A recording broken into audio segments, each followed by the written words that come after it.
भज मन नारायण नारायण नारायण, भज मन नारायण नारायण नारायण, श्रीमन नारायण नारायण नारायण, भज मन नारायण नारायण नारायण। धर्मराज युधिष्ठिर कहने लगे कि हे भगवान, आपने पौष कृष्ण एकादशी अर्थात सफला एकादशी का महात्म्य बताकर बड़ी कृपा की। अब आप कृपया करके मुझे पौष माह के शुक्ल पक्ष की एकादशी के विषय में बतलाइए। इस एकादशी का क्या नाम है, इसके व्रत का विधान क्या है, इसकी विधि क्या है, इसका व्रत करने से किस फल की प्राप्ति होती है और उसमें कौन कौन से देवता का पूजन किया जाता है, कृपया यह सब विधि पूर्वक कहिए। भगवान श्री कृष्ण बोले, पौष माह के शुक्ल पक्ष में आने वाली इस एकादशी को पौष पुत्रदा एकादशी कहा जाता है। इसमें भी नारायण भगवान की पूजा की जाती है। विधि पूर्वक इस व्रत को करना चाहिए। इस चर और अचर संसार में पुत्रदा एकादशी के व्रत के समान दूसरा कोई व्रत नहीं है। इसके पुण्य से मनुष्य तपस्वी, विद्वान और लक्ष्मीवान होता है। इसकी मैं कथा कहता हूँ, सो तुम ध्यानपूर्वक सुनो। भद्रावती नामक नगरी में सुकेतुमान नाम का एक राजा राज्य करता था। उसके कोई पुत्र नहीं था। उसकी स्त्री का नाम शेव्या था। वह निपुत्री होने के कारण सदैव चिंतित रहा करती थी। राजा के पितर भी रो रो कर पिंड लिया करते थे और सोचा करते थे कि इसके बाद हमको कौन पिंड देगा। राजा को भाई, बांधव, धन, हाथी, घोड़े, राज्य और मंत्री, इन सब में से किसी से भी संतोष नहीं होता था। वह सदैव यही विचार करता था कि मेरे मरने के बाद मुझको कौन पिंडदान करेगा। बिना पुत्र के पितरों और देवताओं का ऋण मैं कैसे चुका सकता हूँ। जिस घर में पुत्र ना हो उस घर में सदैव अंधेरा ही रहता है। इसलिए पुत्र उत्पत्ति के लिए प्रयत्न करना चाहिए। जिस मनुष्य ने पुत्र का मुख देखा है वह धन्य है। उसको इस लोक में यश और परलोक में शांति मिलती है, अर्थात उनके दोनों लोक सुधर जाते हैं।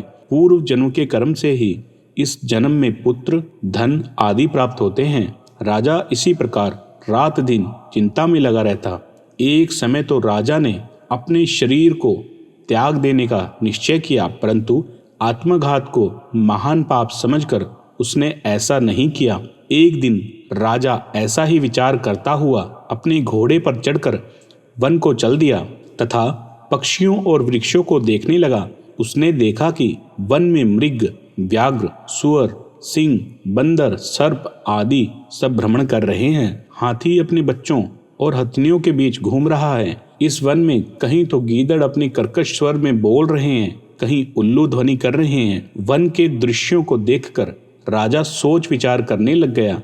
इसी प्रकार आधा दिन बीत गया। वह सोचने लगा कि मैंने कई यज्ञ किए, ब्राह्मणों को स्वादिष्ट भोजन से तृप्त किया, फिर भी मुझे दुख प्राप्त क्यों हुए। राजा प्यास के मारे अत्यंत दुखी हो गया। पानी की तलाश में इधर उधर फिरने लगा।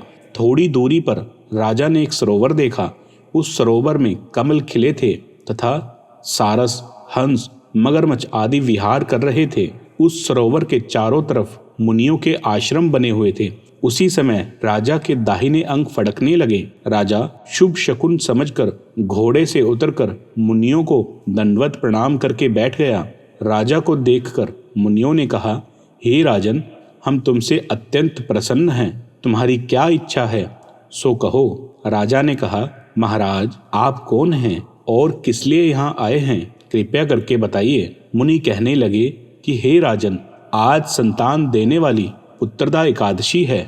हम लोग विश्वदेव और इस सरोवर में स्नान करने के लिए आए हैं। यह सुनकर राजा कहने लगा कि महाराज, मेरे भी कोई संतान नहीं है। यदि आप मुझ पर प्रसन्न हैं तो मुझे एक पुत्र का वरदान दीजिए।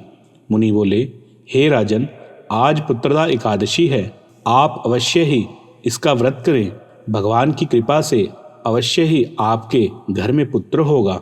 मुनि के वचनों को सुनकर राजा ने उसी दिन एकादशी का व्रत किया और द्वादशी को उसका पारण किया। इसके पश्चात मुनियों को प्रणाम करके महल में वापस आ गया। कुछ समय बीतने के बाद रानी ने गर्भ धारण किया और 9 महीने के पश्चात उसके एक पुत्र हुआ। वह राजकुमार अत्यंत शूरवीर यशस्वी प्रजापालक हुआ। श्री कृष्ण बोले, हे राजन, पुत्र की प्राप्ति के लिए पुत्रदा एकादशी का व्रत करना चाहिए। जो मनुष्य इस महात्म्य को पढ़ता या सुनता है उसे अंत में स्वर्ग की प्राप्ति होती है। भज मन नारायण नारायण नारायण, भज मन नारायण नारायण नारायण, श्रीमन नारायण नारायण नारायण, भज मन नारायण